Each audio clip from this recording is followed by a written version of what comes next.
Hello, everyone. Um, Welcome back to the second episode of Introduction to. Today we're covering Gath, again, because the next in alphabetical order.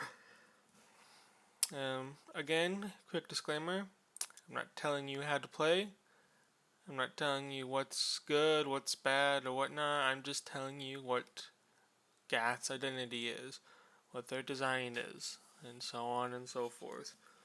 This is meant to be for newer players, a few more experience. I don't expect you to get a whole lot out of this. So Gath is my personal favorite faction um, because of the reasons I'm about to get into. Now, what is Gath? Well, Gath is orcs, goblins, trolls, um, fighting, even if it means you die while fighting. All this is like normal orc stuff. They just want to get in there, they want to fight, and they don't care if they die if it means they fought. So, what are some Gath's strengths, weaknesses, and units? So something big I think Gath has is simply that they are incredibly good at fighting. Um, they love fighting. They are extremely good at fighting, and like literally all their units are just good at fighting. If you look at their keywords, pretty much all of them or most of them have either charging, some sort of combinable ability that does damage, like the bomb. This charging, flying and conditional charging, combinable abilities, you know, combinable damage, like they just all of their units are either have charging, allied pathing, or something like that. Like they're Gath is very good at just getting into the fight and fighting. They got great stats for fighting. They got great keywords for fighting. Even their support units can fight. Like all of them are just fighting fighters. Um, they do have a lot of mixed damage because of the fighting. They have a lot of magic damage, physical damage, a bit of pure damage, not a whole lot though, but they've got a lot of magic damage and physical damage, so it is hard to build around them, because you can't go a very heavy armor build because magic damage really screws with that.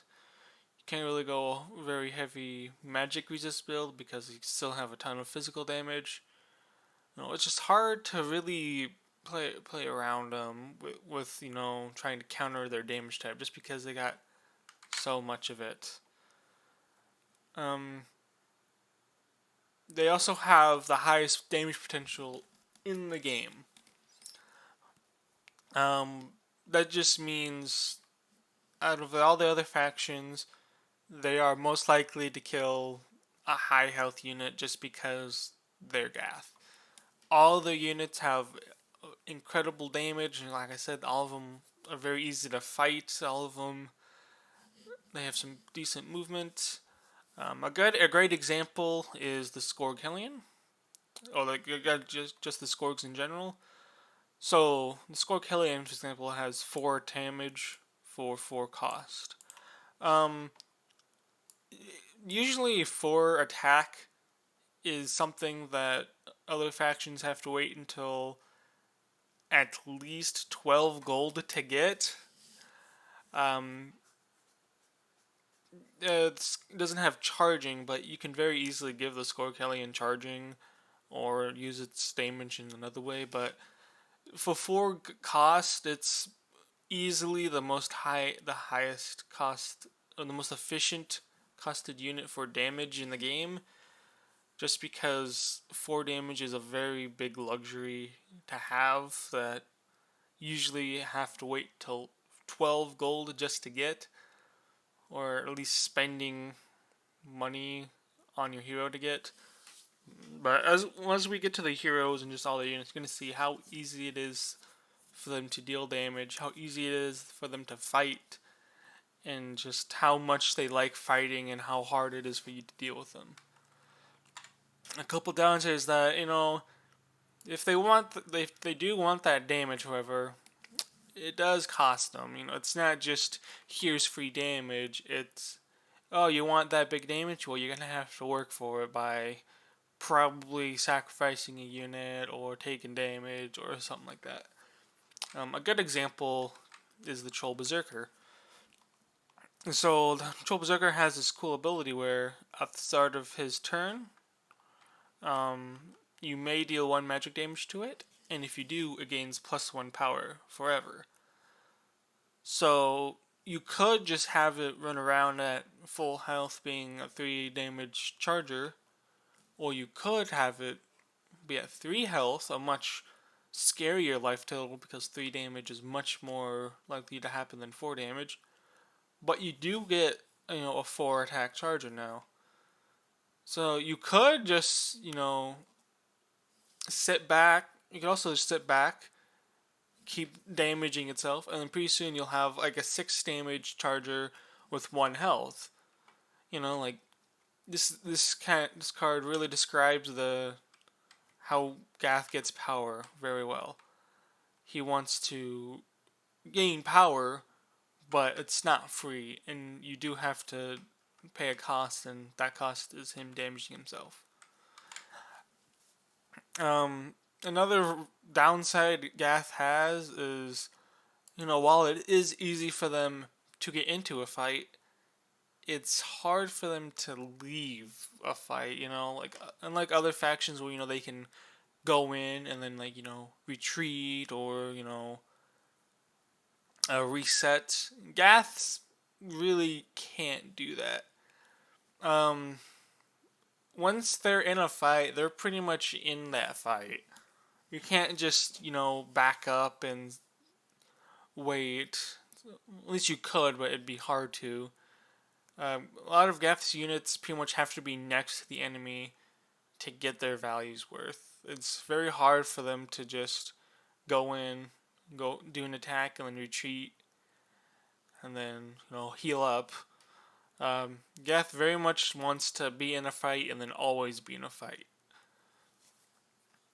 And then another downside is that while they like fighting, they like doing damage. They don't really have many defensive skills. A lot of their defensive skills are just more damage in a way. They don't have armor. They don't have. I think they have 1 magic resist unit. What else? They just don't have very many good defensive keywords. They just do have some. Don't get me wrong, but they're really expensive usually. So there's no really cheap steadfast unit you get. There's no really cheap. Well, I guess there's 1 really cheap steadfast unit, Trench Digger, but he's a very niche pick. Gath does not have very many good defensive keywords, but you just want to deal more damage than the enemy can defend. Usually, that's usually how that works out. Yeah, so lots of damage, very easy at fighting. They don't really like leaving fighting once they're in there. And that big damage does come at a cost. That pretty much describes Gath. So now we'll get into the units. First we'll go over Carthul. So Carthul, the Orc High Wizard, has 5 mana, which means he's pretty much the caster. There's usually 1 casting hero, and then 1 fighting hero for the factions. Ermengarde's pretty much the only exception where both of the heroes can do either or. But usually there's 1 caster, 1 fighter for the factions. So Carthul's 5 mana, 1 attack, 2 range, 2 movement, 3 health. So it's pretty much just a beefier Archer, if you just look at the stats, just a regular longbowman archer, he has one less range but one more health, so it's kind of his stats. But his strength comes in his abilities. So first, let's look at Chain Lightning. So Chain Lightning is the highest damaging ability in the game if you consider all the numbers. Okay, so Chain Lightning 1 is pay 1 mana, 2 range, deal 2 and 2 magic damage to 2 chained units. All chained units must be within the cast range. So let's take these two guns. So chained means they have to be, within a chain. If you wanted to deal 2 damage to these guys, you couldn't because the chain is broken. There's no gap between them. But if you could, then this is a chain. So 2 and 2 means, you deal 2 magic damage to this guy, and then 2 magic damage to this guy. So for 1 gold, and for 1 mana, you can essentially deal 4 damage in a single turn. So that's pretty high. That's the highest. That's again a very good damage per gold and mana cost. It is only 2 range, but we'll be getting over how to buff that because actually I'll do it now.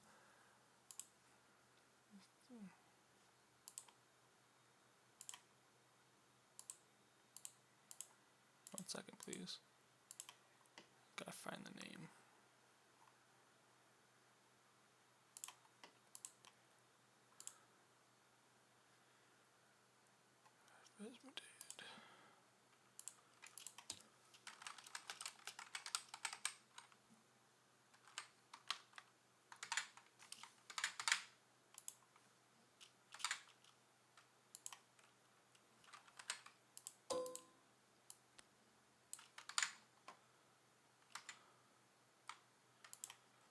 Great.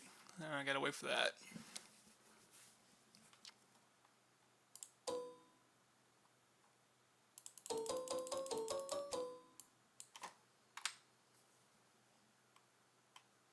Okay.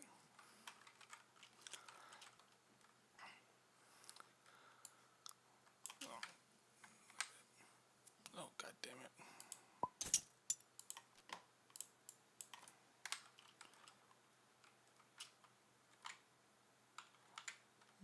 Alright, so Carthul really likes,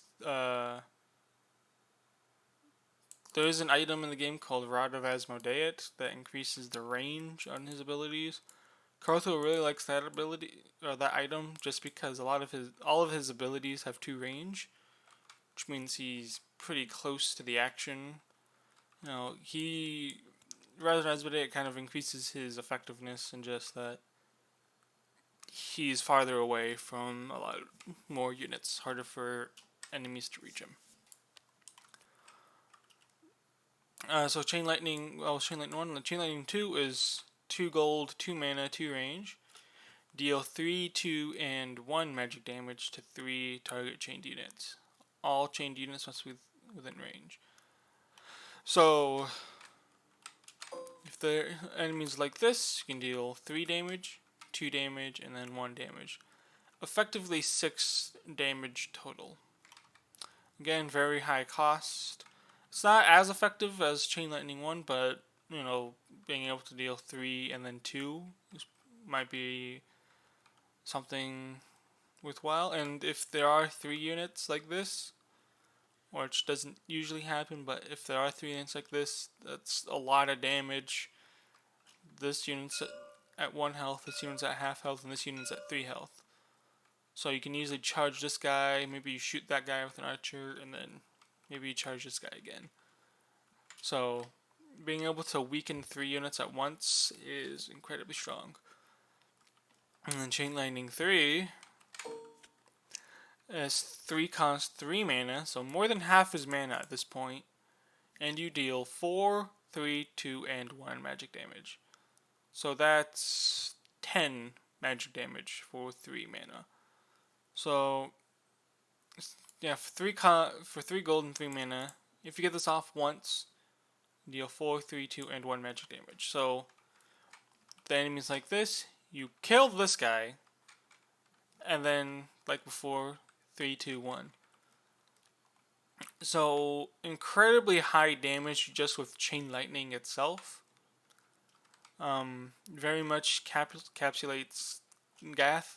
They want to do as much damage to their opponent as possible. And, Chain Lightning is a very good, effective tool for that. Do keep in mind is that it's not combinable, meaning you have to stand still to get it off. And I would say Chain Lightning is more of a punishing tool than like a setup tool, because it's really easy for your opponent to just move out of the way. Now you have to pick which group you want to deal damage to. You can't damage all of them at once. So this is something the opponent can do easily, is just move one unit and break the chain. Instead of having one really big attack target, you have to pick one of two smaller targets. Don't get me wrong, just dealing 4 damage straight up is strong. You just kill this guy and deal 1 damage to this guy, and it's still pretty strong. Don't expect to get the full value out of Chain Lightning every time. Usually if you get half the damage total, it's worth it. Like for Chain Lightning 3, if you just get the 4 and 3 damage off, you probably got its worth anyway. Dealing 7 damage for 3 mana is totally worth it. You don't really need to be paranoid and trying to get all the damage off. And same for Chain Lightning 2. If you just get 3 and 2 damage off, it's pretty worth it. Obviously you want to get all the hits, but just hitting 2 targets is pretty easy. And it's very easy to hit 2 targets than it is to hit more than 2, because it's very hard for your opponent not to just put 2 units together. At some point they're gonna put 2 units together, and Carthools might be nearby to zap them. So that's Chain Lightning. Next is Lightning Bolt, a very big lightning theme here. So Lightning Bolt 1, for 1 mana, or for 1 gold, 2 range combinable, -1 movement this turn if combined, and it deals 1 magic damage to target unit. So Lightning Bolt is free. So for 1 gold you pretty much have a semi-charging attack, but it does have -1 movement this turn if combined. What that means is, if the guns are over here, 2 range is not enough. Instead of being able to move, 2 range and then lightning bolting this, if you wanted to, you can only move 1 range if you want to use it. So this has some good and bad sides. So if you wanted to lightning bolt this, you have to move closer, and you might not want that. This might have charging, you might be able to kill you. We also still might want to lightning bolt this just because it's a valuable target that you want to try and kill next turn. But so you can see being less safe because you're being closer. But an upside is, like, this grunt doesn't have charging. So you could just, keep running away. Move back, lightning bolt it, moves up. Move back, lightning bolt it, moves up, move back, lightning bolt it. You can do something like this, where you can just keep leapfrogging backwards, and as long as they doesn't have charging, they can't really catch you. So very good in that. I recommend at least running Lightning Bolt 1, just because it's free, it's 1 gold. And just attacking while standing still isn't very nice. You want to at least be able to have the option to move after the attack.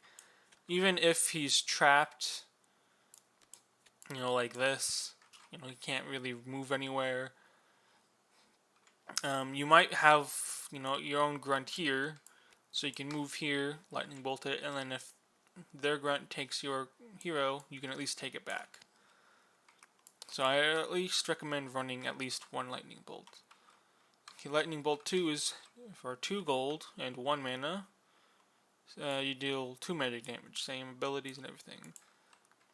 So essentially just 1 more damage and 1 more mana. Um, Still good. The difference between 2 damage and 1 damage is pretty big. As you can tell, it's double the damage. You can set up a lot of kills you might not have been able to. There's a lot of 5 health units and 4 health units, so just getting them down to a nice range where you could actually threaten to kill them is pretty nice. Again, it's only 2 golds, very effective, dealing double damage against 1 mana too. So you got 5 uses, even if you just have lightning bolt 2. It's pretty useful. And lightning bolt 3 is for 3 gold and 2 mana. You deal 3 magic damage.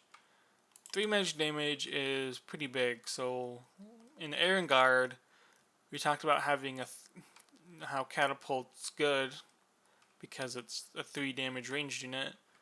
Gath has that for 3 gold, essentially. Yes, you do have to protect Karth a little bit more, but there are items to make him harder to kill. You can get the ranged item just so that he can literally be a catapult and just sit back and lightning bolt things to death. There's ways to give him more mana, ways to give him mana regen. So you can very easily just run a single lightning bolt and a couple items, and then that would be good because you can just sit back and chip everything down. And then next is Battle Fury. A very fun ability to use in my opinion. So it's 2 gold in 1 mana, 4 range combinable. Target allied unit gains charging and +1 power this round. That unit's health becomes 1. +1 action if not combined, it can only use it once per round. So if you take these 2 grunts, a couple of them. So this grunt wants to kill that grunt. He can't for 2 reasons. 1, no charging, so he has to move up here first if he wants to engage in combat. And 2, he has 3 power and the grunt has 4 health. So can't kill it in 2 ways. Battle Fury solves both, and that gives him charging and +1 power. Well, that's a very strong thing. It's giving charging and +1 power. The really big downside is that its health becomes 1. Something to reiterate is that its max health isn't 1. It just takes damage, as you can see on the back, on the bottom one. It deals pure damage until its health becomes 1. So you can Battle Fury something and then heal it up later. But usually once you buff a unit, you want it to go in right away. Because there's like a target you want to kill and you don't want to be able to save it. But if it has 1 health and it kills a unit, it's pretty much gonna die. It's gonna get shot by an archer or charge itself.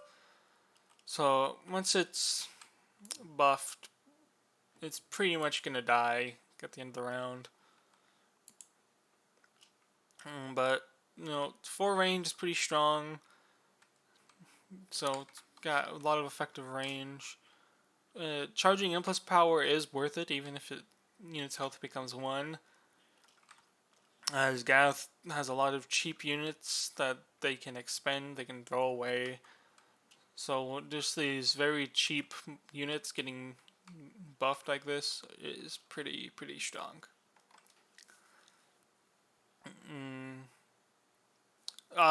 I'd say a very good target for Battle Fury is Scourge Hellion, or the Scourgs, for 2 reasons. 1, they don't have charging, so giving them charging is very strong because they're power is already super high. Giving them charging means they're essentially getting a knight, a heavy knight or an ultra knight or something like that for essentially half the price. And the other thing is that their health is already 1, so they're pretty much just, you just ignore the downside. You're just giving these guys +1 power and charging, and they can then go in and do a lot of damage, weaken up a very strong unit they have, whatever it is you want. So both of these are pretty good buff targets just because of their high damage and no charging. I will talk about more of them later, though. That is Battle Fury. And last but not least is probably the most annoying ability in the game, and that is Spell Shock. So for 2 gold, you get a very annoying passive that's quite strong.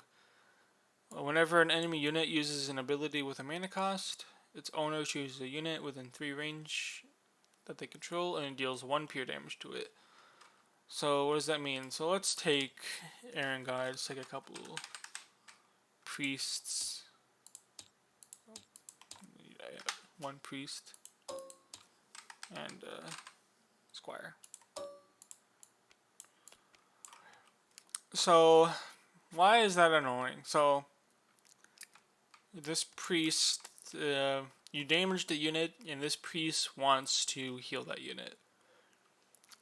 No, it heals the unit too, and then Spell Shock says, "Oh, wait a minute!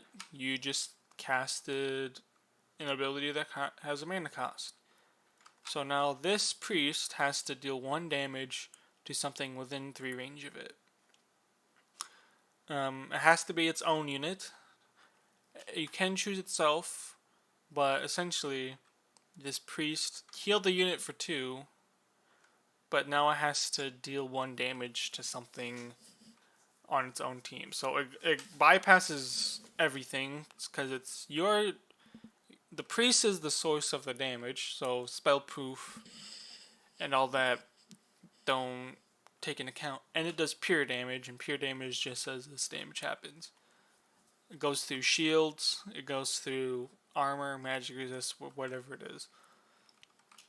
And so, I find that Spell Shock is quite annoying just because if an opponent has even a few mana users, mana spellcasters, Spell Shock gets incredibly annoying for them because they get caught in this thing of like, man, I want to use this ability, but if I do, I have to take damage, and all my units are already really low health, and I can't really afford to have all my units run around at 1 health because of a couple Gath units that we'll get into that are just going to run around and snipe everything. So if you're that guy who likes being really annoying and wanting to just annoy your opponent to death, I would recommend Spell Shock just because no one really likes going against Spell Shock. Even the veterans, they look at Spell Shock and they're like, "Oh man, I gotta play around Spell Shock. That's gonna be an annoying game." But yeah, that's Carthul, very high damaging spellcaster that and something I didn't mention, but Carthul does have 3 health, which is going to be a common theme you're going to see in Gath, is that all of their backline units like having 3 health. And 3 health is at a point where an opponent really has to invest in a big unit just to kill it. A lot of flankers deal 1 and 2 damage. There's pretty much not a single flanking unit that does 3 damage.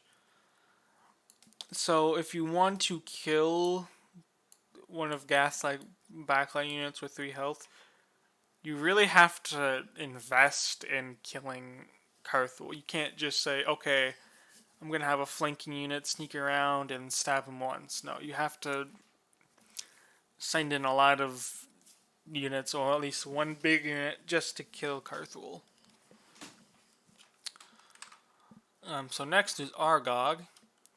And again, he fits Gath's principle because he has 4 base power.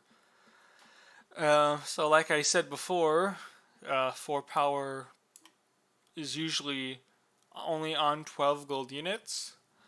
Argog just has it free. If you just played Argog as a baseline, no abilities or anything, he's already scary because he does 4 damage. And he only gets scarier with his abilities. So first is Inner Vitality. Put all of them up here. So Inner Vitality is pretty much one of the only defensive abilities Gath has. So essentially, so Inner Vitality 1 is 1 gold, and it's a passive. And at the start of Argag's turn, you may pay 1 mana. If you do, it heals him for 2. And it says this ability can't be broken just because there's an ability called Break once we get to Sylvan. And Break just moves all passives from a unit for a turn. It is quite strong, but so this can't be broken, which means you can't disable it. And essentially you get a free heal. He has 3 mana, which actually is a bit of an issue. Argog's abilities, pretty much all of Argog's abilities, I think all of them do. There's one, okay. Almost all of his abilities cost mana, and 3 isn't a lot. So usually running around, and you really only want one ability to choose from, just because he's gonna run out of mana really fast otherwise. If you use 2 mana a turn, then you have 1 more mana. So you really want to just, what I recommend is picking one ability of his that you like that costs mana, and just sticking with that and building around that. You can of course run 2, 3 abilities with mana, but it does get harder and harder just because his base mana is pretty low. So yeah, Inner Vitality, you pay 1, heals for 1. Inner Vitality 2 is you pay 1 and heals for 3. And Inner Vitality 3 is you pay 1, heal for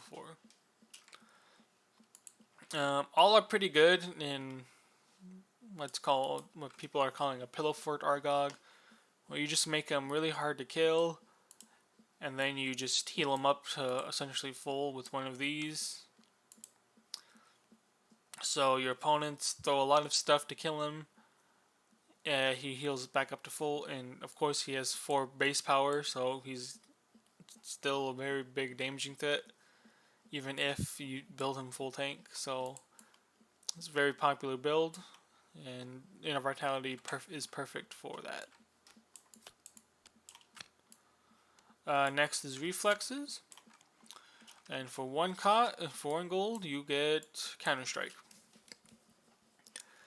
Counter Strike is whenever you get attacked in melee, you will always retaliate, unless they have something to prevent it. So even if he gets one-shotted, you deal 5 damage to him, he dies, he's still gonna get his attack off, which is of course 4. Reflex is a very popular ability to give on him just because it really limits on how people want to fight Argog. They can shoot him, of course, but it pretty much makes it so that they have to shoot him with reflexes. Otherwise, they pretty much lose a unit for what's basically free.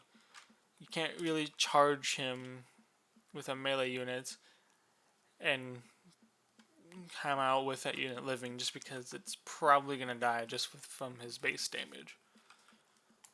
Very popular item or ability to give him. Swift Strike is one of his other mana abilities. So for 2 gold, you get another passive. There's a theme here. At the start of Argag's turn, he may pay 1 mana. If you do, Argyle gains charging, piercing 1, and -1 movement this turn. So, charging, of course, very good. Piercing 1, which is a keyword that essentially means you ignore this much armor. So, piercing 1 means you ignore armor 1, essentially. So, if you're charging a knight, which has armor 1, you just ignore the armor and you just deal base flat damage. -1 movement does hurt him pretty badly because he goes from, you know, moving from this far to only moving this far. He does get charging though, which he doesn't have baseline, so it might be worth it. But there is an item in the game that just gives people charging. So you could charge for 3 if you have that item, or you could pick this for the cheaper option to charge for 2. Very good against knights, as piercing 1 just says ignore it. And again, 4 base power, and it's very easy for him to get up to 5 power to one-shot base knights. You can even get him up to 6 power to one-shot heavy knights and all that. Again, pretty strong ability, very common to see people use it. And then Omni Slash. So for 2 gold, and for 1 mana, you can have Argyle attack all adjacent enemy units. They cannot retaliate, and it affects spellproof units. So essentially, the enemy's completely surrounding him. So if you remember the Aaron Guide video, Glory, it's like Glory, except instead of exhausting units, you just kill them all. So essentially, it's an ability, but all of his attacks are considered a regular attack. You're essentially having him attack all the units around him. And you can use it when he's rooted. You can use it when he's you use it when he's broken because it's not a passive. So essentially, it checks all the units around him, and then it just deals his power to all of them. They cannot retaliate, which means if all these grunts had 5 health for some reason, and you don't kill them all, they don't all immediately attack him afterwards. You essentially get 1 free attack on all units around you. It's a really strong ability if you can set it up.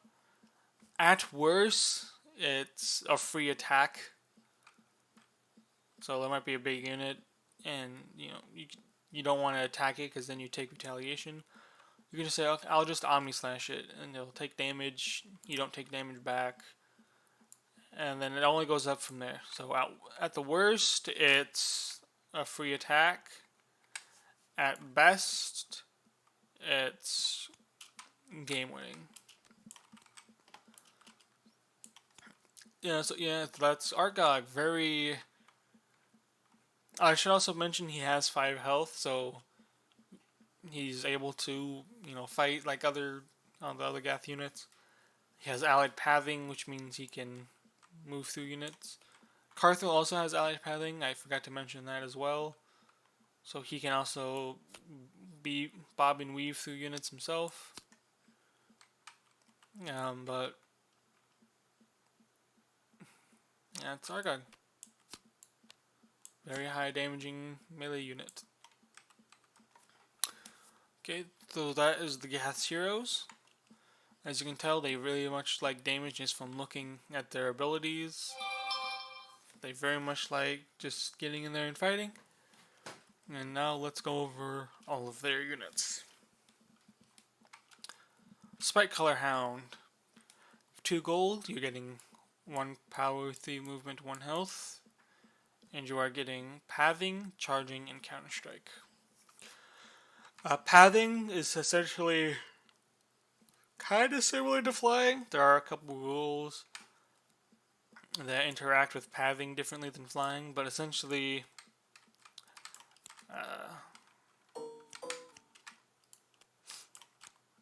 essentially, better for you squires. So you're against Aaron Guard. They have units protecting the priest.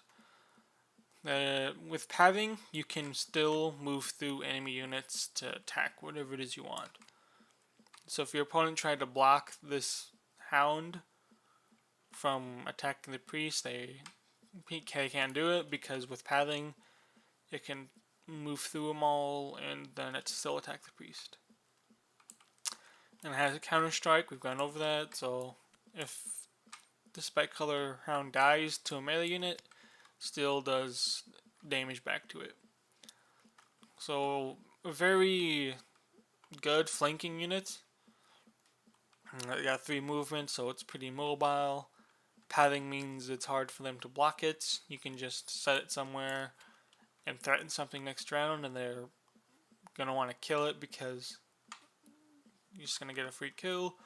And with Counter Strike, if they do charge into it, oh sorry about that. If they do charge into it, you still get the damage off. So very effective flanking unit. Goblin Lackey for 2 gold. You get allied pathing and charging, and with base power of 2, it's a very effective charging unit, even if it's 2 gold. It's a very decent finisher. It can easily weaken them up. With 2 gold, you don't mind just losing it, just to deal 2 damage. And it does have a pretty powerful ability in power. So, let's say this grunt took some damage. Nope. So let's say this grunt was fighting and he took some damage. Goblin Lackey has 2 parts of Empower. You can sacrifice it. It's actually best if I show you 2. So you can you sacrifice Goblin Lackey, so the Goblin Lackey dies after you use this ability. It's combinable, meaning you can still move and use it. And target adjacent allied unit heals 1 or gets +1 power through your next turn. So if this grunt was fighting this grunt, it took some damage.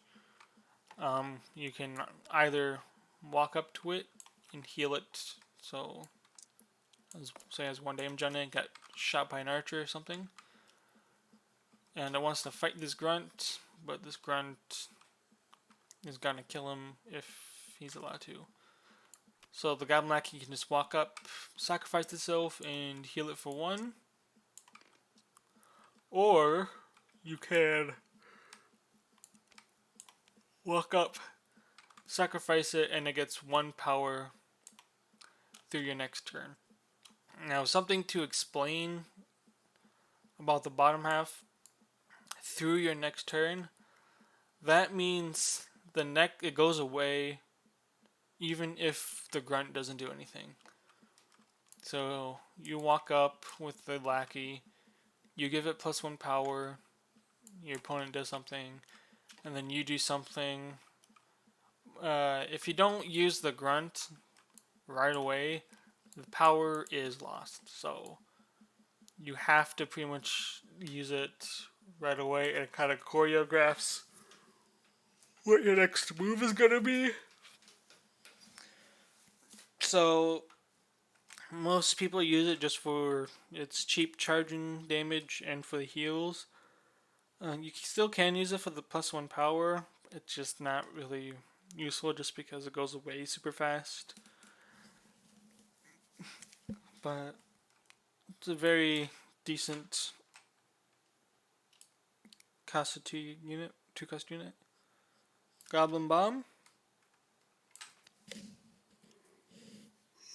Fucking hell. So for 2 gold, you get allied pathing, 2 movement, and 1 health.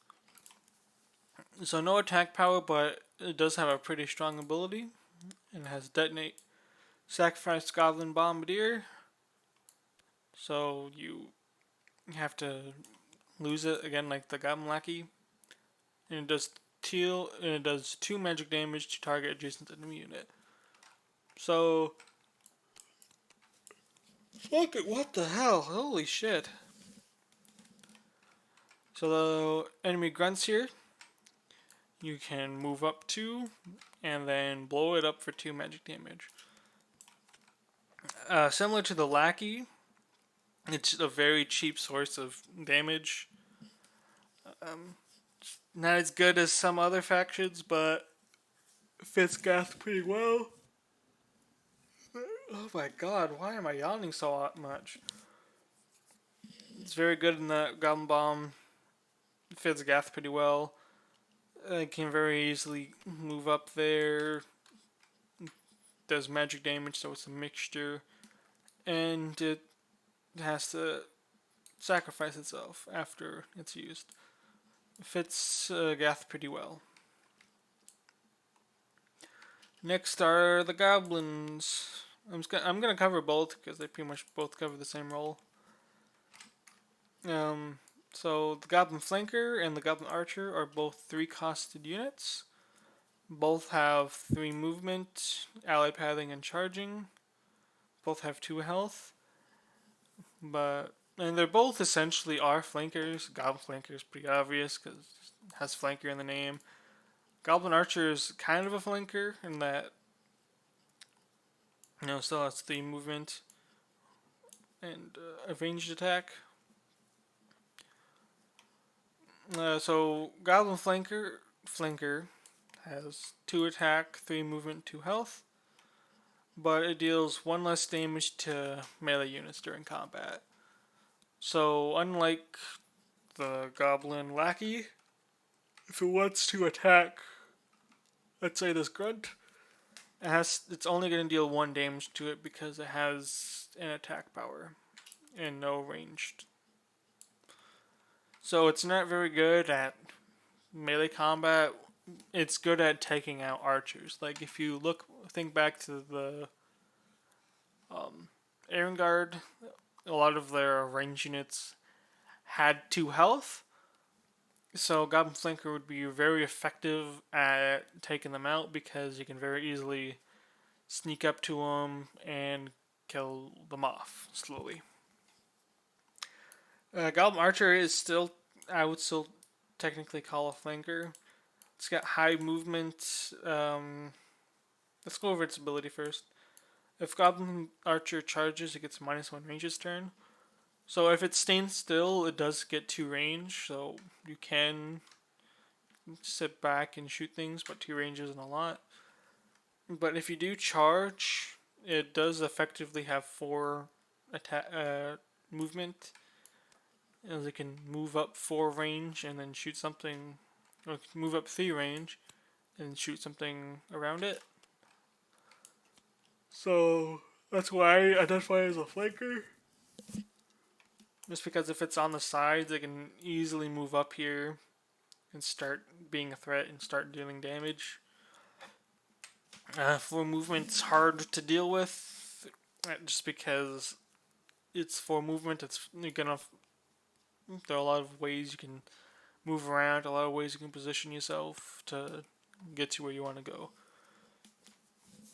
Both want to kill separate units. Goblin Flanker likes killing ranged units with 2 HP, and Goblin Archer really likes taking out those 1 health support units, such as Priest, Tactician, and all that. Both are pretty similar, just depends on what you want to attack. You can also use Goblin Flanker as like a very cheap chip damage unit. Just dealing 1 damage to something like the Grunt means something else could charge it and take care of it.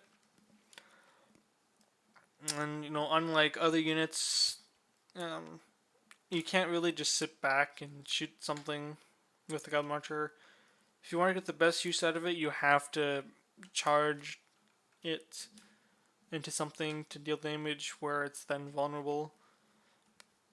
And this is what I mean by it's hard for them to leave a fight once they're in, because Now, once this goblin's in and he charges in and he does damage, um, you very much want to, keep going in where their 1 health units are. You don't want to just sit back here, deal 1 damage to something where he's vulnerable. You want to very much have him keep moving forward to where he's going to deal the most damage. So those are the goblins.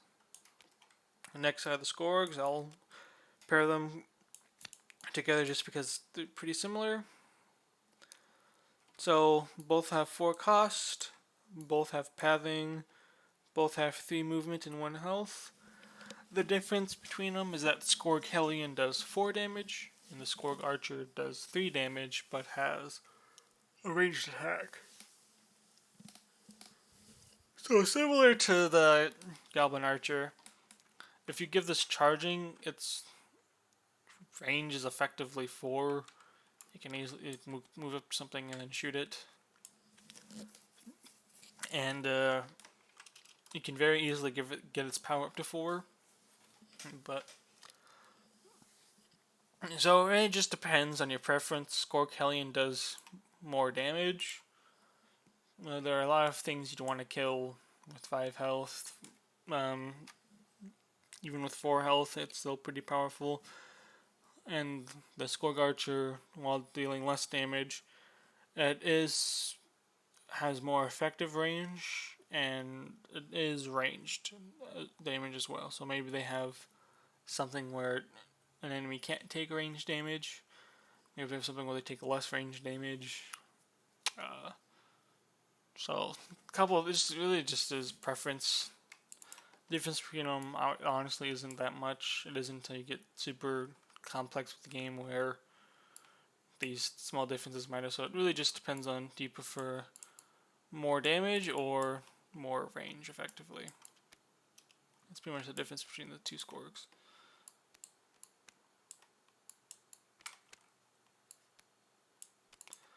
Grant, we've gone over Grant. We're using him as our target dummy. If you think back to Erengard, he's essentially just a swordsman. Same stats and everything. 1 less cost, 1 less movement, and allied pathing.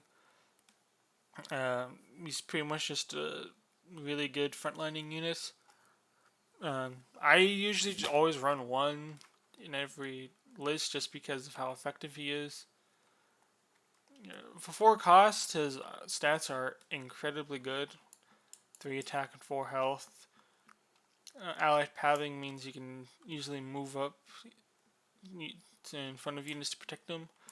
He's pretty much a bodyguard unit in Gath. No charging means he's not easily dealing damage, but he is very good at just protecting your vulnerable units. 4 health, a great amount for a cheap unit like this, meaning he's most likely to survive an attack. Very rare units have 4 attack, and if they do kill this unit with a 4 attack, you probably have ways of dealing damage to the unit that did kill it, or killing the other unit that killed him. So I always think of him as a bodyguard unit. He's very good at being a bodyguard, and that he can easily move in front of a unit, take a couple hits, and then die. Maybe if he gets an attack off, it's even better. But usually just a very cheap bodyguard unit. Crag Vulture, a very unique unit. So for 4 cost, you get a flying unit with 2 damage, 4 movement, 2 health, and it may charge damage units. So Gath, 4 ranged flying charger, is very good, meaning it's got a lot of range. It can't block it at all, and got a lot of range. Sadly, I just don't think Crag Vulture is very well. Let's just say a lot of units you'd want to kill with Crag Vulture, he really can't, like, cause just simply because, like, a priest, for example, a priest has 1 health, meaning Crag Vulture can never charge into it. It just can't, because if it takes damage, the priest dies, and the Crag Vulture simply she just can't charge it because if it's damaged, it dies, meaning there's no unit to charge. And if it's not damaged, the Crag Vulture can't charge it anyway because it can only charge damaged units. It's think of this more as like a finisher. You want to deal damage to units and then charge into them with Crag Vulture. With forward movement, it is decent, and it can just be in the back and then swoop in to deal damage. But usually these flying charging units are usually seen as flankers in a way, more like assassin units. You want to kill this one specific unit. But Crag Vulture can't really do that job just because it can only charge damage units. And if you want to kill something, you have to first use a unit to damage it, and then use this unit to finish it off. And at that point, you'd might as well uh, have a unit to just finish it off in the first place. And if we go further down the list, Crag Wyvern. Yeah, Crag Wyvern is pretty much just a vulture, but slightly better, I would say. It's just, yeah. The one reason you might want to run Crag Vulture is just as a very cheap finishing unit. But at the same time, there are units that can finish units off and be more useful in a wide variety of ways. I wish Crag Vulture was, I would just say better, but as he is right now, he is a good buff target. I will give him that. So Battle Fury, as we discussed before, just giving it charging baseline means you can just ignore the text because it just has charging. And for 4 movement, and with 3 damage, you essentially are getting a. Let's just talk about Crag Wyvern, just because I'm talking about him so much. So for Crag Wyvern, it's 8 cost, so double the cost. 4 movement, like the Crag Vulture, except it just has flying and charging. 3 attack, 4 movement, 4 health. So 4 health means it might be able to survive in a hit, but its main strength is 3 attack, 4 movement, flying, charging. So he's essentially just a Crag Vulture, but without that condition. But if you do buff the Crag Vulture with like Battle Fury, you're essentially getting a Crag Wyvern. 3 attack, 4 movement, flying, charging. It does have 1 health, so it might die. It's probably gonna die when it charges in, but Crag Wyvern might die when it charges in as well. So that's just the main reason I think you might run Crag Vulture is just as a buff target. Just because usually the best way to play the game is to kill him off in 1 hit. And Gath's really good at doing that. Gath is very good at just saying, I don't care how much health you have, you're going to die in 1 attack anyway. So I would just say Crag Vulture, as much as I want this card to work, it just doesn't really fit with Gath, I would say. It's not that it's a bad unit. I think if this was in other factions, it would do well. But just that in Gath doesn't really fit with what they like to do, and that they want to fight you and kill you in like 1 attack or so. Vesuvian Warlock. So for 5 costs, so for 5 gold, you're getting 4 mana. Allied Pathing, Imbued, Burn 1. So this is the first time we're introduced to Burn 1. This is a special keyword that Gath has. God, there's a lot of stuff in the back. So Burn X, right? there, right here. So essentially, what burn does is it puts a certain amount of burn counters on them. So let's say this Sylvan Warlock attacks the Grunt. Along with the normal damage deals, which is 1, it also gets 1 burn counter on it. So at the start of the next round, the burn counter goes down by 1 and deals that much magic damage to the target. So essentially, you can consider it as 1 extra damage, but it's delayed. It is a debuff, so they can cleanse it, they can remove it, but if they are cleansing it, they're usually not healing. Of course, Priest is an exception, but the other 2 healers, they have to remove the burn or heal the target. So burn is an incredibly good keyword just because it's damage. It's more damage. Gath likes damage. Butte just means it does magic damage. Allied Pattern means it can move through stuff.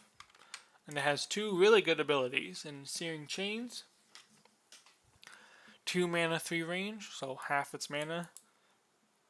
Combinable, target enemy unit is rooted this round and burned. So rooted means it can't move.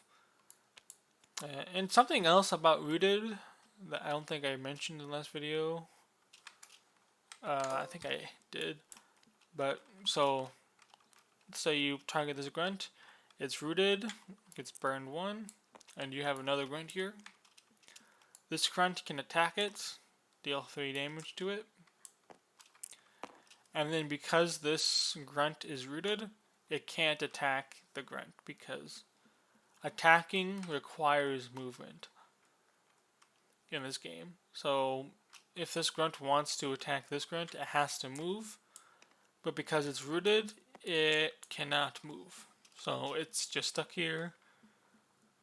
And then with the burn counter, it would die at the start of the next round. So pretty strong ability in that it's 2 debuffs in 1 ability. So your opponent has to decide, do I remove the rooted, make my unit active again, but keep the burn on? Or do I remove the burn, so it takes less damage, but it's still rooted? So that same change is pretty strong in that regards. And then Overheat. For 1 mana 4 range, combinable, target enemy unit is silenced and cannot be healed or buffed this round. So if we just look back at Erengard, whose whole thing is buffing a unit and then healing it back up so that it can be buffed up again, Warlock is a perfect kind for them because you just say, oh, you want to buff this unit? Well, now you can't. Cannot be buffed at all. Of course, they can remove the debuff, this debuff, which is a little lame. But you are essentially removing a healer out. A very common strategy with Warlock is to simply run 2. A lot of people like running 2 Warlocks just because, you can say they can be healed or buffed, and then they remove it, and then you just do it again. A lot of people don't run 2 priests, and if you do, they're both the same gold cost. They both have the same mana, so they essentially cancel each other out. But Warlock is better in that it can actually attack, unlike the priest. And like I said, for a backline unit, it does damage. 1 range meaning it can attack and not get retaliated. Burn 1 means it does damage. More damage, essentially 2 magic damage. 2 health meaning it still can die to Goblin Flanker, but it can survive an attack. So pretty strong support unit. Next we go with a little outlier in Gath, in all honesty, and that's the Goblin Trench Digger. Trench Digger Goblin, whatever you want to call him. So, Trench Digger Goblin for 5 gold. You get 2 attack, 2 movement, 4 health, and a very strong ability in Diggin'. This unit gains Steadfast and Evasion. It cannot be moved by enemy effects, and you remove this buff if moved. So, again, this is an outlier in that it's a unit that's not good at fighting. It can't fight very well, and it has a very strong defensive ability, which isn't very Gath-like. This is a pretty big tech card because Steadfast, so it can move up, gain Steadfast, meaning it can very easily block a path enemies want to go in. It gains Evasion. What Evasion does is, if it were to take range damage, it takes that much less range damage. But since it doesn't have a number after it, it just means it's immune to range damage. So if your whole opponent's army is just ranged attacks, and you have a single Trench Digger, you just move him to the middle and you win. Because he literally cannot take damage from ranged attacks. And because it's combinable, it means you can move and then gain it. And another big upset about Goblin Trench Digger is that, so Sylvan has break once we get to Sylvan. Sylvan has a break keyword, which means it removes all passives. Because this is technically an active buff, break does not remove any of his buffs. So pretty strong. It cannot also be moved by enemy effects. So if he's somewhere, he's stuck here. You can't move him. They can't move him away. Steadfast means he's also hard to kill, just because they can't charge him, and with evasion they can't even shoot him anyway. So they have to pretty much move up next to him just to kill him. Pretty strong units. I would consider him a bodyguard unit similar to Grunt.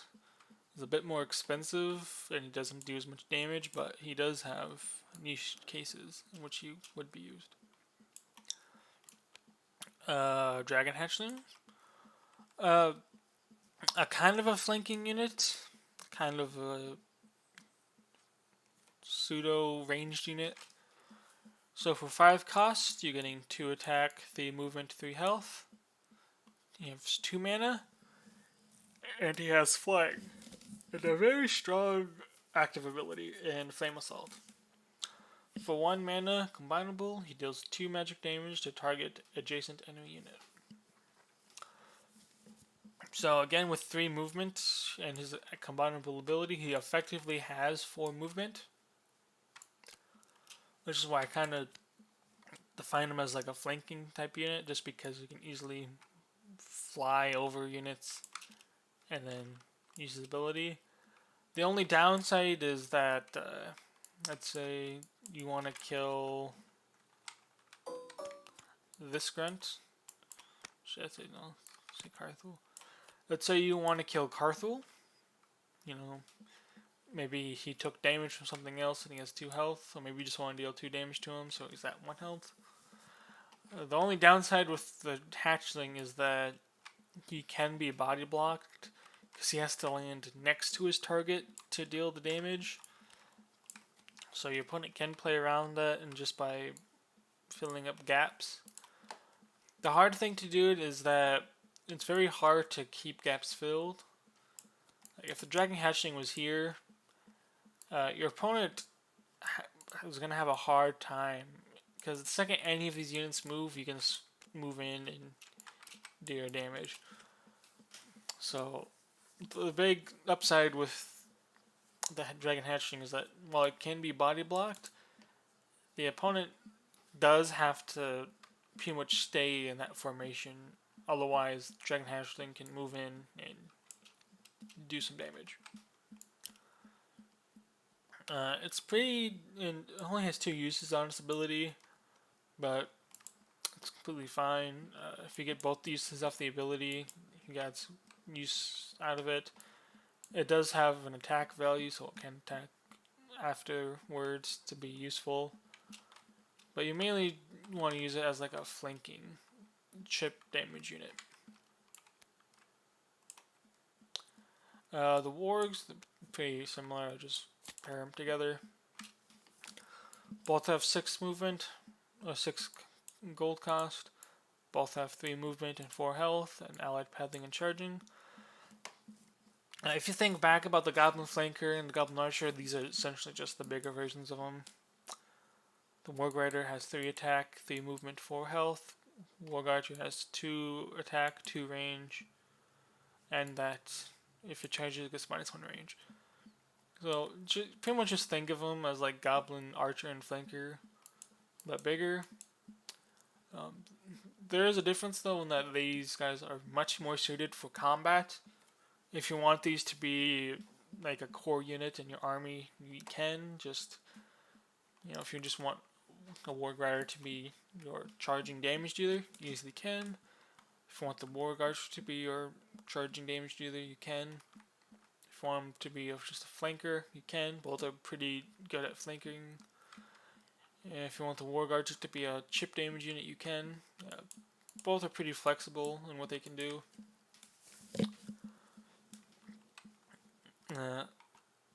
I'd say the best thing about them is their 4 health. So if you do have them flank, a lot of units that are there to protect the flanks are usually there for like Goblin Archer flanker type units. These really low health units that they can easily deal with.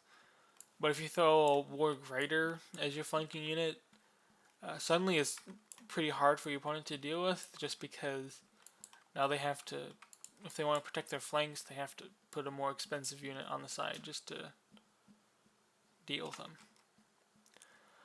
Something you are probably going to run into is that a lot of units like to just run Heavy Knights, and once we get to Sylvan, the Stag, the Bull Elk,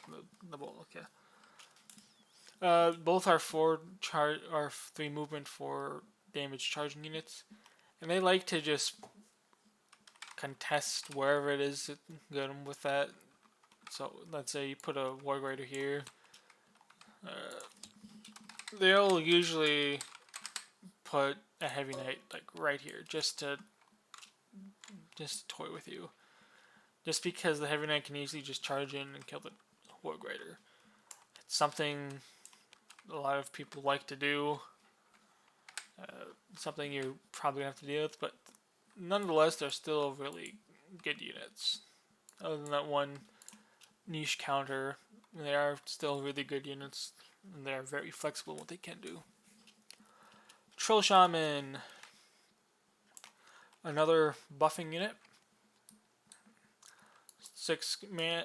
You have 6 gold, 5 mana, which might seem like a lot, but for Troll Shaman, that's nothing. And we'll get to why.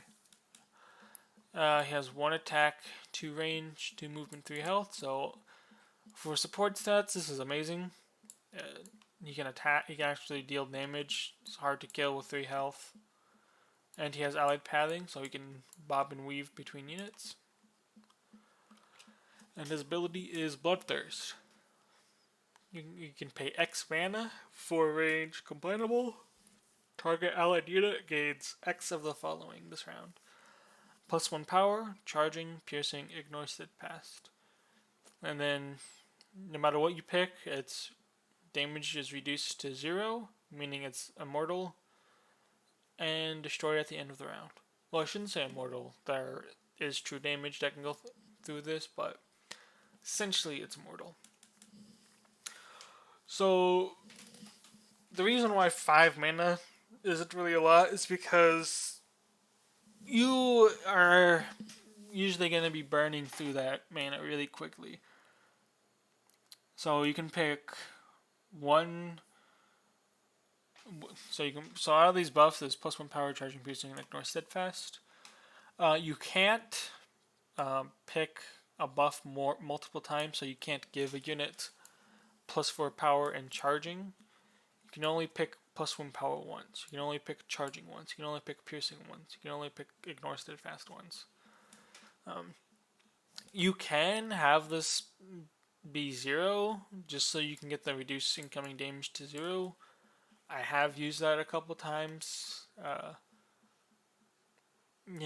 Just as like this unit's gonna die, but it's still not, I can still use it later in the round, so I'm going to uh, just pay 0, conserve its mana because it still has a couple of good targets I want to charge.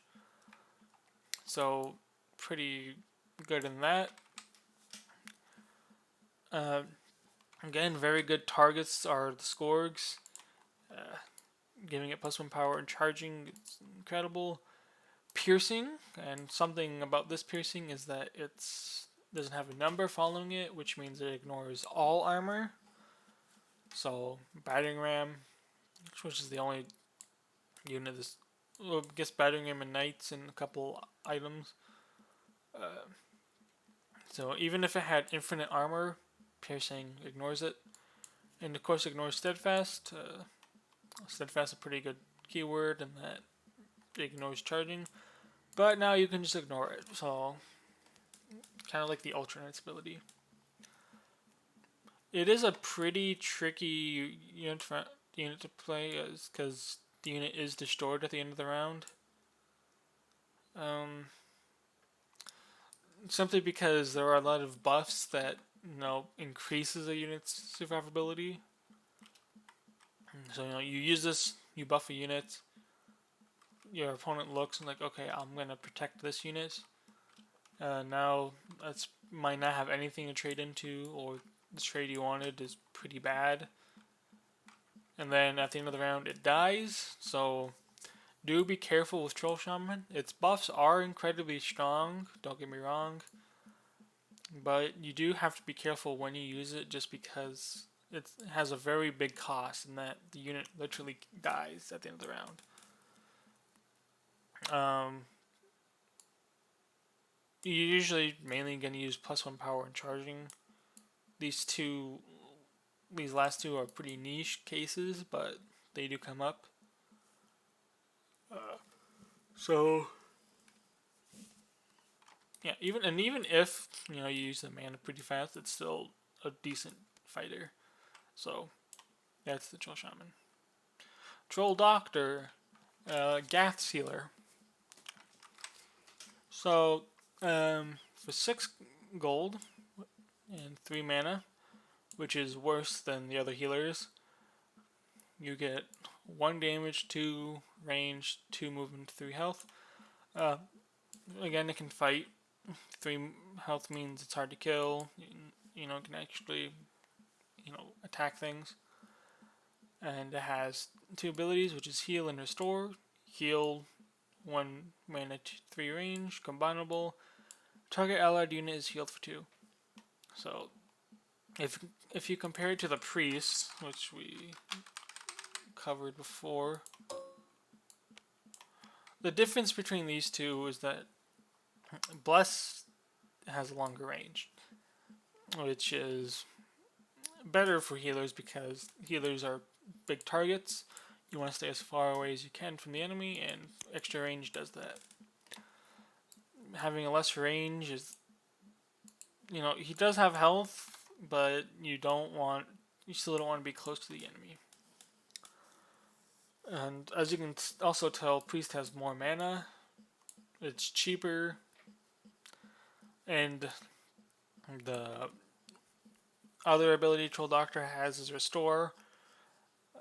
1 mana, 3 range, combinable. Target allied unit loses 1 debuff. And as you can tell, the Priest, this spell is better because it has 1 range, and it heals for 1 afterwards. So Gath's healer is not as good as the other healers, but the upside is that it has 3 health. So while this priest might die before it gets all of its value off, maybe it only gets 1 heal that it dies. The upside for Troll Doctor is it's most likely to get all of its mana usage out of it, but it still is a pretty expensive healer, and as you can tell, it's just not as good as the other healers of the factions. Vesuvian Archer. Look at hell. Vesuvian Archer. 7 gold. 2 damage, 2 range, 2 movement, 3 health. Allied pathing, imbued, and burn 1.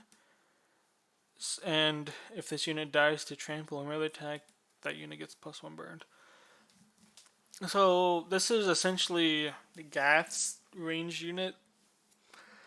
Unlike the Goblin Archer and the Wargrider. Oh, I forgot. The Vesuvian Archer doesn't have charging, so it's essentially it's just an archer. But compared to the other factions' ranged units, the Vesuvian Archer has 3 health, so again, it's pretty hard to kill as a backline unit. And it does magic damage, so it has some ups and downs there. But most importantly is that it deals burn 1, and it has 2 base power. So if you compare it to the catapult, which had 3 damage, the Vesuvian Archer kinda does that because it does 2 damage and it's threatening an extra 1. So this is effectively 3 damage. They can remove the burn, of course, but this if they do remove the burn, they're effectively not healing. Even for the priest, they're effectively healing it 1 less, kinda. Well, they're preventing the burn, so that's 1 healing, and then they heal it for 1, so it's still technically 2. But you might have a unit that can threaten it if they don't heal it for 2 this round. So it might be better if I just show you. So let's take the knight. Yeah, so you deal 2 magic damage to it, and it has a burn. So it's 3 health and it has a 1 burn on it. And if you had, like, let's say a Warg Rider here, the Warg Rider can charge into the knight and get its health down to 4 and burn it. Or you can have, let's say, the Troll Berserker because it's next. So get its health down to 2, and if the Troll Berserker uses its ability to gain the extra power, it can kill the knight.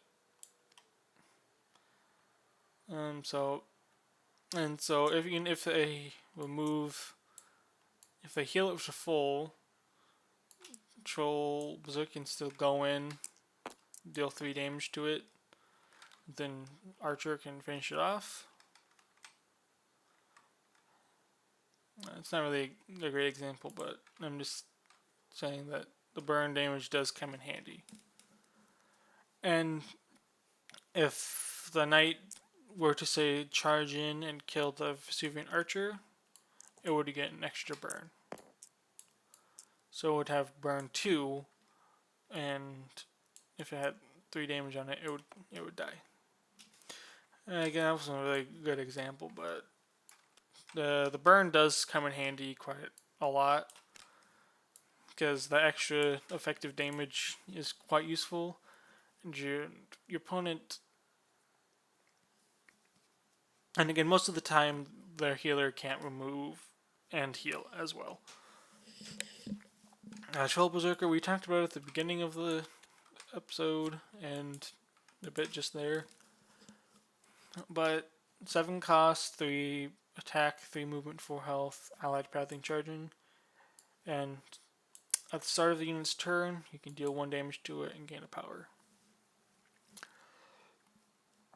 So effectively, it's a very cheap 4 damage charger, but it does get very low health. The one thing I can say, a little tip here, is that if you do pass with the Troll Berserker, you can still get its effect off, and it won't count as this unit taking its turn. So passing is a thing you can do where you can just say, I'm going to pass with this unit, it's just going to sit here and not do anything. And it's useful because the unit that took the last action goes second. So if, let's say, your opponent did the last action, Troll Berserker is your only unit, you want to go first, but you also want to give it its +1 damage. You can say, I'm going to pass the Troll Berserker. I'm going to have it deal a damage to itself. And then also give it an extra power. And then at the beginning of the round, you would still go first because it still technically didn't take an action. So you can start the round off with a 5 power actually, because you can do it again. So a 5 damage charger with 2 health, so you can charge in and kill something. Usually the Troll Berserker dies afterwards, but if it does survive, then you get a really nasty charger on your hands. Skorg, Sorcerer. The other Skorg, more expensive Skorg. And this is a pretty fun unit to play with, in my opinion. So for 7 gold, you're getting 2 power, 1 range, 3 movement, 1 health. Similar to the Skorg Archers, but with 1 less power. But you also get 3 mana and 2 really good abilities, and pathing. So the first ability is Brutality. For 1 mana, and it has global range, so you can cast it anywhere. Target allied unit gains, the next time this unit attacks, exhaust the defender. So what does this mean? So let's say, they have a grunt, and you have, let's say, this Goblin Archer. You can buff this unit with Brutality, and then your opponent does something, and then you can move up with the Goblin Archer, attack this grunt, and then it will be exhausted. So essentially, you remove an action, essentially. Something very special about this buff, though, is that it's one of the few buffs, if not, I think the only buff, that continues throughout the rounds. So usually most buffs are until the end of the round, but so let's say I give this Goblin Archer +1 power from, like the Tactician, just an example, like Tactician's buff only lasts until the end of the round, and then it goes away. Brutality, however, stays. So if I give this Goblin Archer Brutality on round 1, and this Goblin Archer never attacks, then on round 7, it would still have the Brutality buff. So it's really strong in that regards, in that you can preemptively buff a couple units so that they have this really strong attack buff. And then later on, like, let's say you give it to like a Troll Doctor. The first 3 rounds probably wants to use its abilities to heal. And then on like the 4th round, it can attack something and still have this Brutality buff be in effect. So it's very good in setting up these really weak units such as Troll Doctor, Troll Shaman, maybe even Carthul, maybe itself. But it's really good at getting these really strong buffs later on, and then having a really good explosive turn, or just making it so that these pretty weak combat units in general are suddenly really strong and scary. And then Enrage is a really fun ability. For 1 mana, 2 range, combinable, meaning you can move and use it. Target enemy units attacks target unit you control this turn if able. So what does this mean? Let's say you have a grunt and the enemy has a goblin archer, like here. What this means is you target this unit, and then you target one of your units, and then they are forced to attack the target. And something about brutality or about enrage is that you decide how it attacks. So instead of the goblin archer just sitting back and shooting it, it's pretty lame. You can say, you know what, goblin archer, I want you to move right here where I have a ton of units able to kill it, and and just really threaten it. So while one of your units takes damage, you are essentially making hopefully a more expensive unit be in a really bad position. Maybe you make an attack before your opponent wants to, put it into a position they don't want to. So that's the power of Enrage. With 1 health, it's pretty vulnerable though. So what I recommend, again, you can do however you want.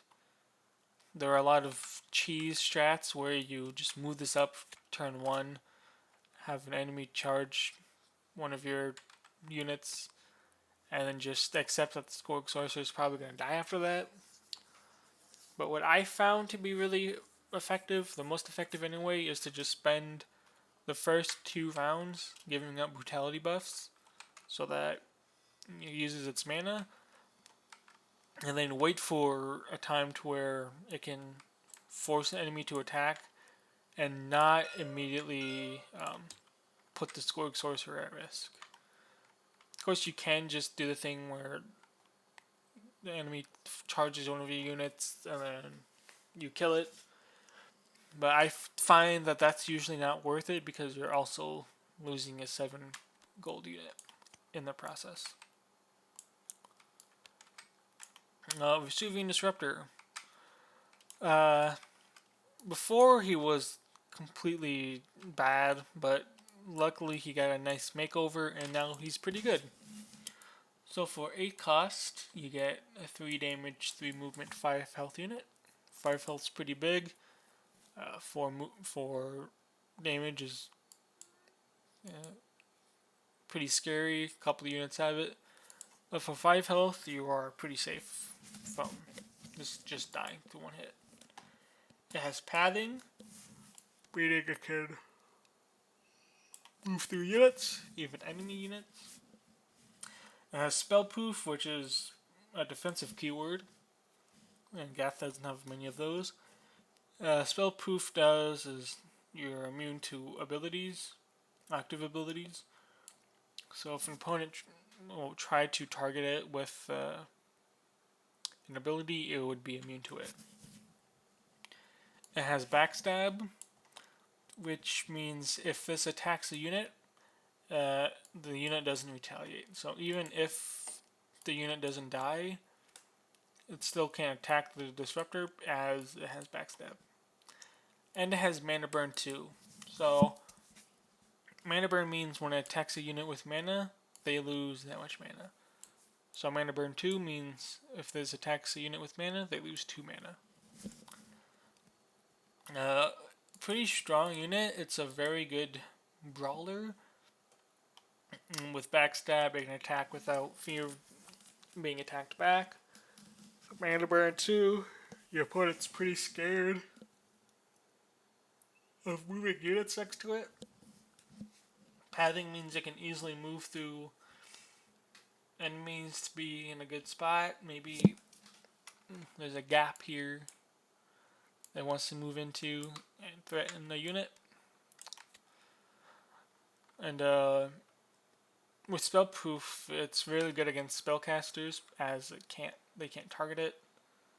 Um, they can't disable it because of spellproof. So a very good brawler unit that can also quickly become a devastating flanker. Hellbear. So Hellbear, they cost. Oh my god. 3 power, 2 movement, 6 health.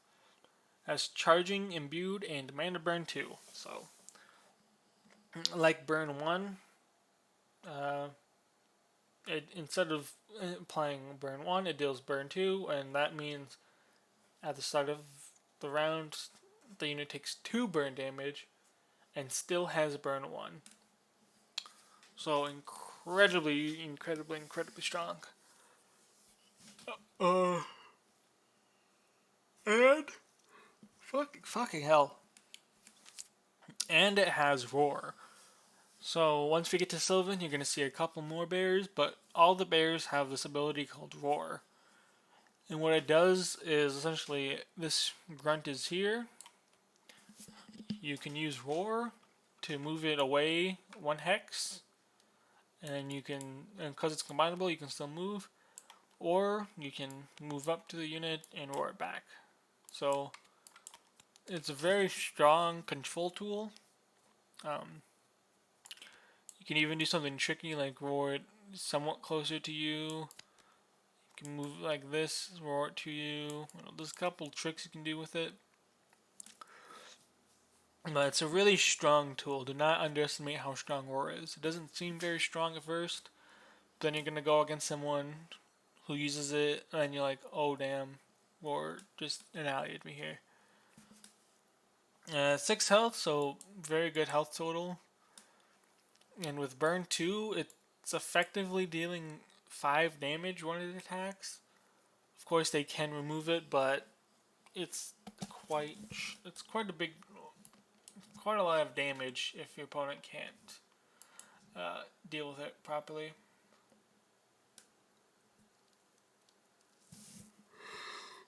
Oh my god. And of course, it does magic damage, so armor and all that doesn't apply. Very strong tanky unit that can also quickly be a great damage dealer. With Roar, it's got a great control tool in giving you space, moving units they don't want to be in, all that. So, a very strong 8-cost unit. And now my favorite unit, Goblin Slingshot. Oh, how I love Goblin Slingshot. So for 8 cost, you get 2 power, 3 range. Well, I don't know why I'm yawning so much, I just woke up. 1 movement and 3 health.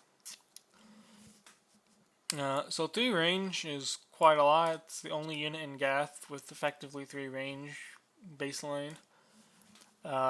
Most units have to move into danger or need items to get that. Goblin Slingshot is just baseline 3 range, so pretty good in that. 2 damage, so it's effectively just the elite longbow archer, if you think about it like that, with 1 more health. So you can kind of use it like that, but that's not fun. Also has allied pathing. The fun of this unit is it comes in ability in launch. So you sacrifice an allied unit within 1 range, and then it can shoot 3 range away. It's combinable, and it deals X physical damage to target unit, where X equals the sacrifice unit's power. And this ability affects spellproof units.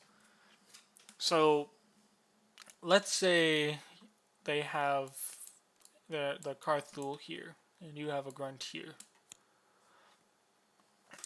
For whatever, let's say the Grunt took some damage, it's at 1 health, it's about to die, and it's your turn. So what you can do with Goblin Slingshot is that, because it's combinable, you can move up 1 range, sacrifice the Grunt, and then you can throw it at, let's say, the Carthul, which would then die. So it fits Gath to a T. Uh, you sacrifice units that are probably going to die anyway, and you use them again to deal more damage. A couple tricks you can do with this is that it has allied padding in one movement, which might seem weird, but what you can do is that you can move on top of a unit, sacrifice said unit, and then take its place.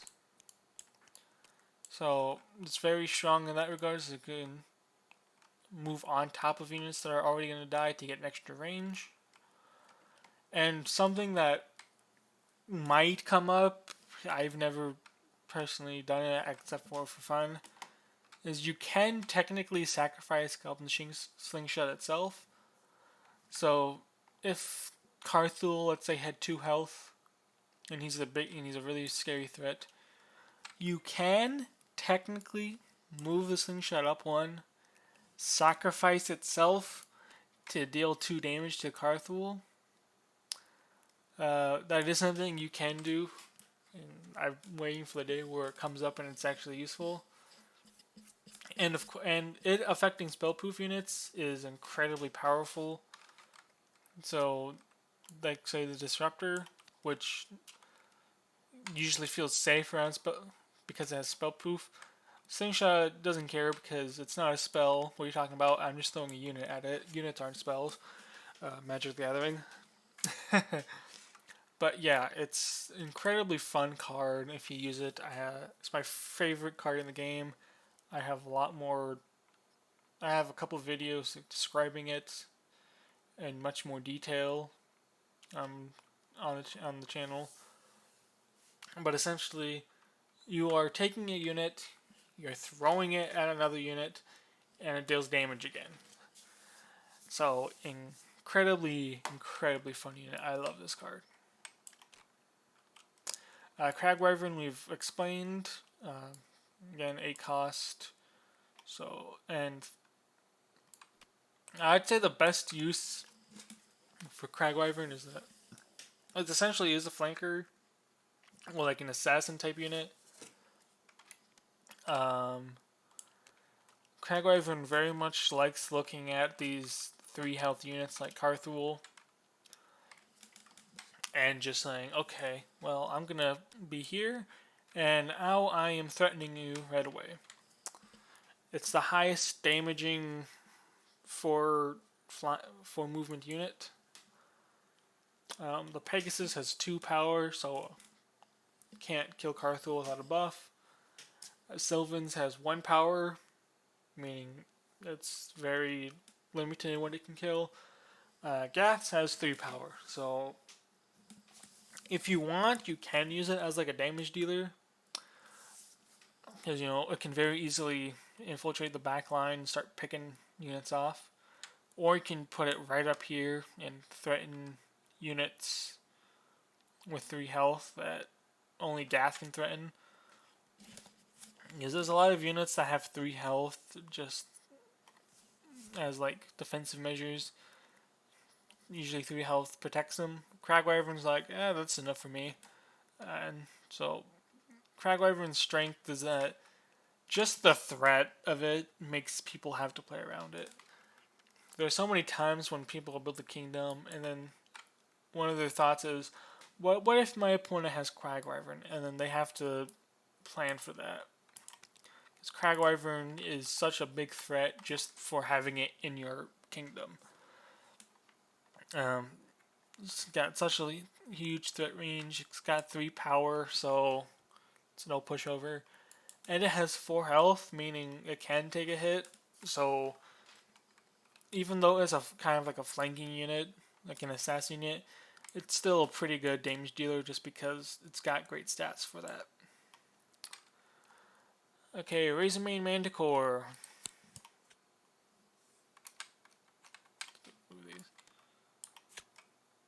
Okay, so Razormane Manticore. For 9 gold, you're getting 3 power, 3 movement, 6 health. And you're getting flying and physical damage return 4.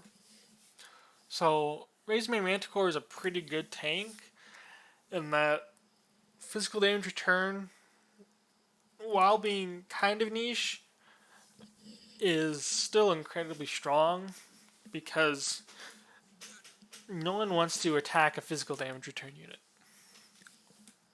So what does physical damage return do? Whenever it takes physical damage, it returns up to 4. This is important.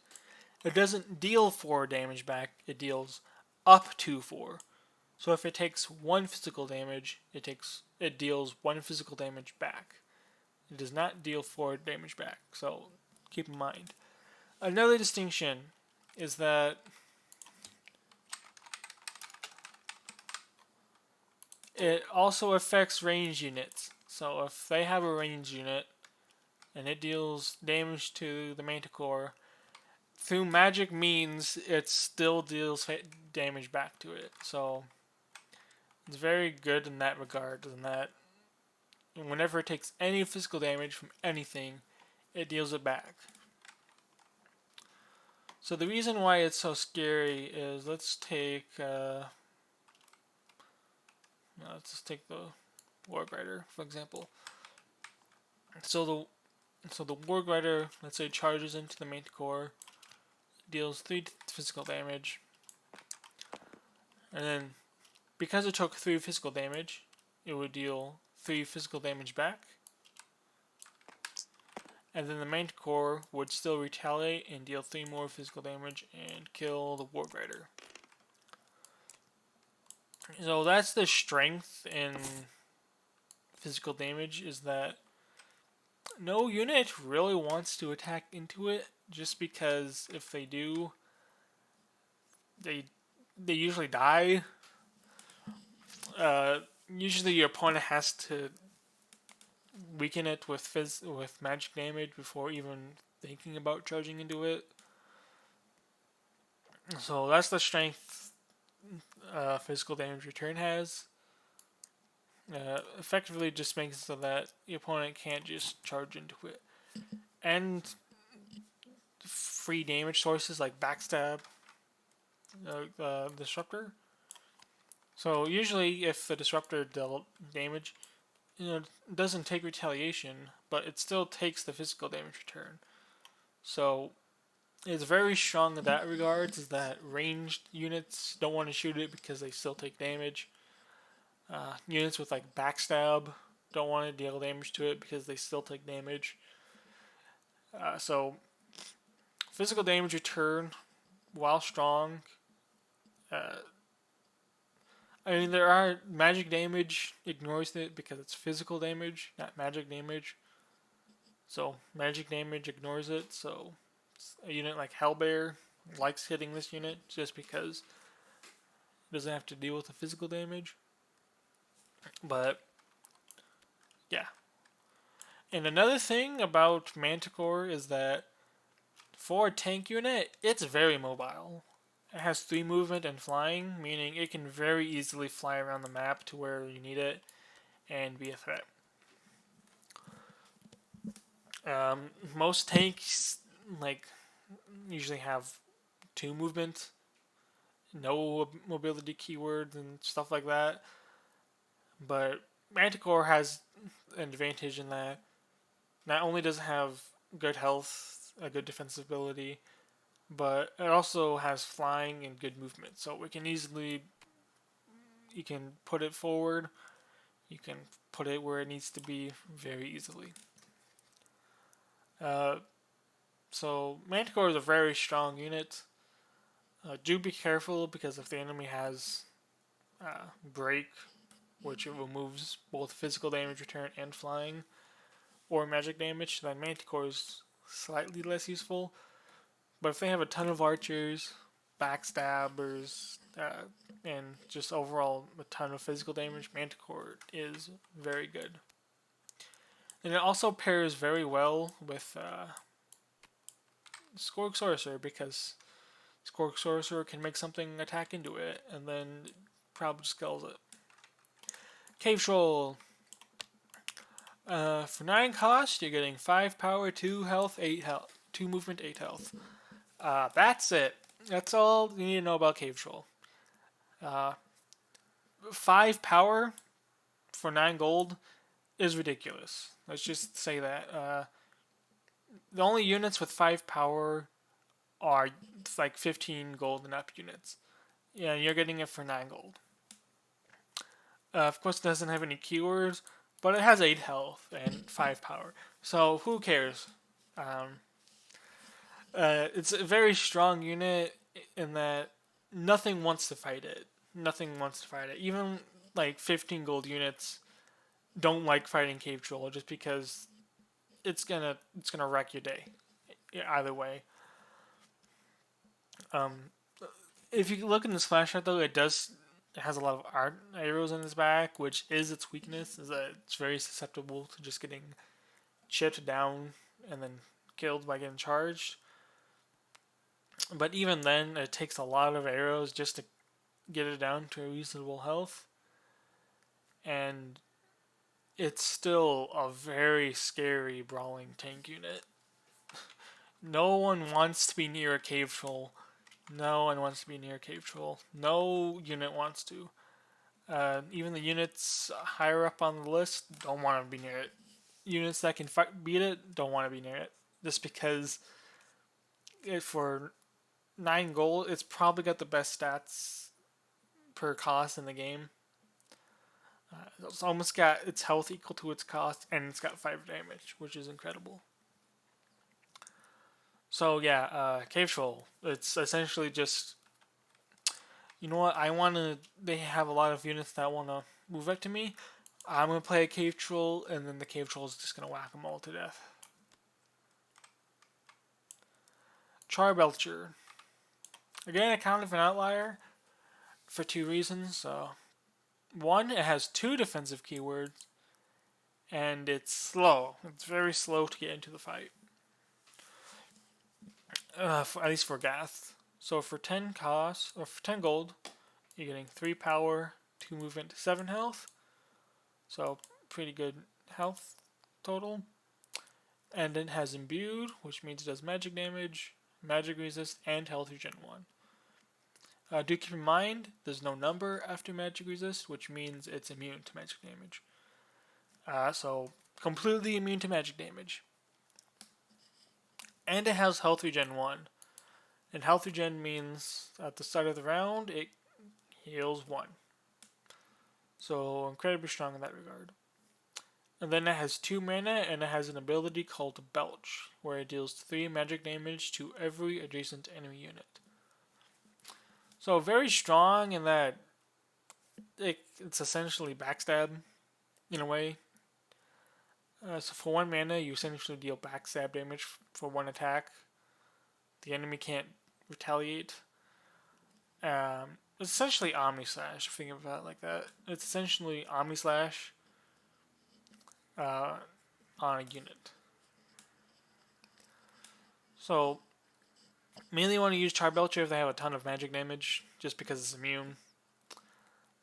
Otherwise, it's really slow. It does do really good against chip damage just because of health regen. Makes it harder for them to chip it down. 7 health is a good life total. And Belch means enemies don't really want to walk up to it. And it does really good against swarms. But for Gath, very slow unit. But it does have really good defensive keywords and all that. It's similar to Trench Digger. That it's an outlier, that it's much more of a defensive unit, but it's still good. Still good. And the Minotaurs, I'm going to pair them both together just because, again, they're very similar, like a lot of units in Gath, apparently.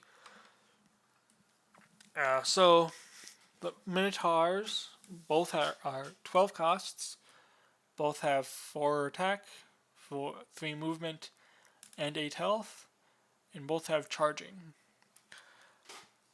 And they both have, when this unit charges, they gain 1 less movement. The difference is in their keywords. Iron Hoof has Trample 2, and Trample 2 means Use this. Trample 2 means if it walks over a unit, they take 2 damage, and it's able to walk over enemy units. The only unit it doesn't work against Steadfast, that you can't trample units with Steadfast, but it's still pretty useful. The item also has gains one less movement when it tramples. So if it wants to trample anything or charge anything, it has to be to range. So very strong unit in that it's very good at dealing with smaller units, and of course its stats are really good for dealing with bigger units. So it can very easily stomp through the enemy's line, very easily kill this unit and then charge this unit, killing both. So very strong unit, and that it's very hard to stop it. It's able to, even if, like, let's say this Fire Fist Minotaur was on the enemy team, you can kind of do backstab damage in that you can trample over the Minotaur and then move back, and it would still take 2 damage, but you won't take retaliation, so it can be used as that. And then the Fire Fist Minotaur essentially is just imbued in Burn 2. Fire Fist is good in that 4 power and Burn 2 is essentially 6 damage. It's incredibly good against certain units like the Ram and the Knights. Very high damage total.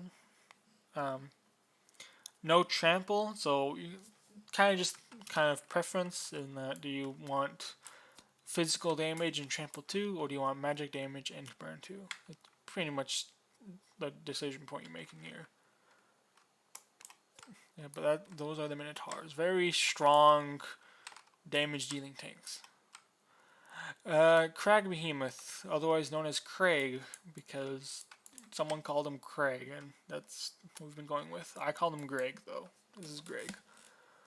So Crag Behemoth, 15 cost unit with 6 power, highest base in the game, 2 health and 2 movement, and 12 health, highest base health in the game. So this unit just screams, "Fight me!" It wants to fight. It wants units to be next to it, and it wants to bash them in. And along with that, it has 2 good keywords or 2 abilities. It has Steadfast, which is a great keyword, meaning it can't be charged or trampled, and enemy units cannot move through Crag Behemoth. This also applies. This applies with pathing, so pathing they can't move through it, and it also applies with flying, so enemies cannot fly over it. So Craig, I'm just gonna call him Craig. Craig loves just fighting things. With 6 health, like so many things on this list just die to it in 1 attack. Pretty much all of these units die in 1 hit. Hellbear dies in 1 hit. Manticore dies in 1 hit. Like, a lot of units who are like, I've got 5 health, I got 6 health, I'm totally fine. Craig Behemoth's like, no you're not. I'm gonna still turn you into paste. And of course with 12 health, he's ridiculous to try and fight. It's gonna take the enemy at least 2 full rounds of just shooting it with arrows just to get it within kill range. And even then it has Steadfast, so they have to walk next to it. Craig is a card where if the enemy doesn't have any sort of chip damage, they're just all charging units, and you have a Craig, you pretty much just won that match, because nothing's going to fight Craig one-on-one. So, yeah, like, if it is, of course, extremely weak to arrows and ranged attacks and spells and all that, but if the opponent has a very limited amount of those, Craig is going to do wonders. He's going to walk up to enemy units, he's going to flatten them, and then you're just going to have a great time. And last but not least is Black Dragon, the most expensive unit in the game. So for Black Dragon, for 16 gold, 16 gold. This one unit itself is it's like 20, 25% of your entire army. So with 16 gold, you have 4 mana, 5 attack, 4 movement, and 10 health. So 5 attack is incredibly good. 10 health is incredibly good. Very easily able to fight. 4 movement, meaning it's super fast, able to be in a lot of places. And with flying, of course, able to move over things. Nothing can body block it, except for Craig. And it has an incredibly strong ability in Flame Sweep. So if you remember back at the Dragon Hatchling. Dragon Hatchling did 2 damage to 1 enemy. Black Dragon does 2 damage to 3 enemies, essentially. 2 mana combinable, -1 movement. This turn of combined, so it's not completely ridiculous. So you can't just move here and then kill 3 units. But it's still incredibly strong in that it can easily move up and deal 2 magic damage to 3 units, essentially dealing 6 damage in a turn. So incredibly strong. And even after its mana's gone, it's still incredibly good. 5 attack, 10 health again. It's very good at just fighting things. The reason it has 4 mana and its ability costs 2 mana, you might think, why not just have Flame Steep cost 1 mana and have it have 2 mana? Well, it's just simply just because of Vesuvian Disruptor. It's just so that it can't just attack at once. Before, the Vesuvian Disruptor had charging, so it could just charge into the Black Dragon and make it have no mana. Instead, so little thing, but essentially it just prevents it from just not being able to not cast. If it had 2 mana and you found a way to just move it up to the Black Dragon and attack it, you've essentially just made the Black Dragon a lot worse. It's not a problem now since it doesn't have baseline charging. They have to give it charging. But yeah, so that's why it has a weird mana cost and all that. But the strength in Black Dragon, similar to Dragon Hatchling, is that it's very good at first round going up here, dealing damage, and then just sitting here and having the opponent be super paranoid because they know if they have any gap in their defenses, that's gonna fly over there and kill like 3 units. Like that's the strength of Black Dragon.